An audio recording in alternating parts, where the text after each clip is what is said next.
After being delayed, Kenneth Branagh's Death on the Nile is finally released. That works out. This is the week Belfast got nominated for Best Picture.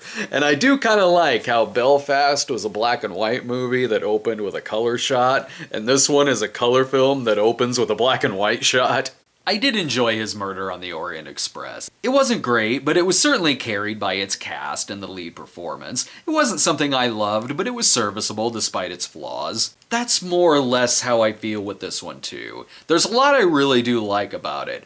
Branagh is great here. I love him in this role. I want to see him continue on with Poirot. He is funny, he is cool, and just all around delivers another great performance. They kind of give him a love interest here, and he has very sweet moments where he is suddenly struggling to come up with words. Or scenes where he's reflecting back on his past and fighting back tears, but then has to put all of that on hold to get into detective gear. It goes without saying Branagh is great at directing actors, and works well with another ensemble cast, plenty of whom stand out once again. Tom Bateman is excellent and has a very funny introduction where he's flying a kite on a pyramid. Russell Brand does a great job in a very against type and restrained performance, and I'd love to see him do more like this. But the movie is very disjointed, especially in the first act. It's one that feels like it has about 3 opening scenes, and I couldn't really tell when our story was starting. It has this opening sequence that's an origin story for Poirot's mustache. I don't know how accurate this is, I don't know if it's in the book, so forgive me if that's the case. Here it's like a random bit of exposition that's all surrounded by this World War I battle sequence straight out of 1917. And I don't know how I feel about de-aging. Even when one looks good, it still kind of takes me out of the movie. And they have a de-aged Branagh here, and the mouth looks weird.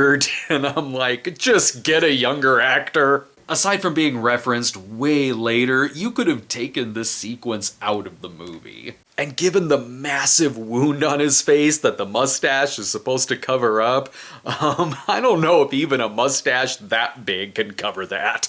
There's a lot of it that plays like an old Hollywood film, with some dancing set pieces, the locations, the musical score, and some of the performances. But then there will be these random shots of CGI fish or a snake.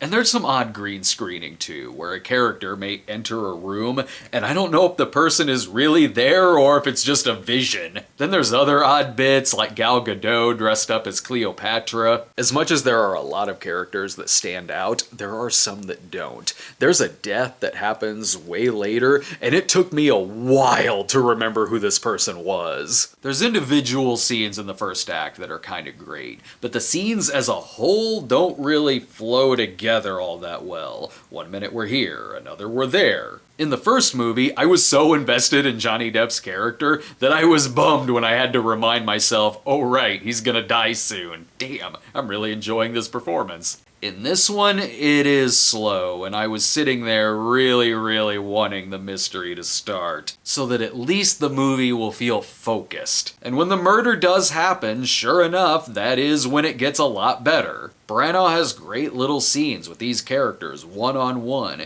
and you do get to know them a lot more. Like I said, I never read the book, so when it got to the resolution, it did get me. It was very well done, so I gotta give it that. But according to the poll, they're predicting I'll give it a C. And this is one of those cases where a B or a C are kinda right. Overall, I'll give it a B- because of the lead and how it did get very entertaining once the ball finally started rolling. It's the kind of movie you don't need to rush out to see, but one of those where if you go home to visit your parents and you all want to go see a movie, this would be perfect for that. Let us know what you think in the comments, especially if you've read the book, and stay tuned for our reviews of Marry Me and Blacklight. See you next time.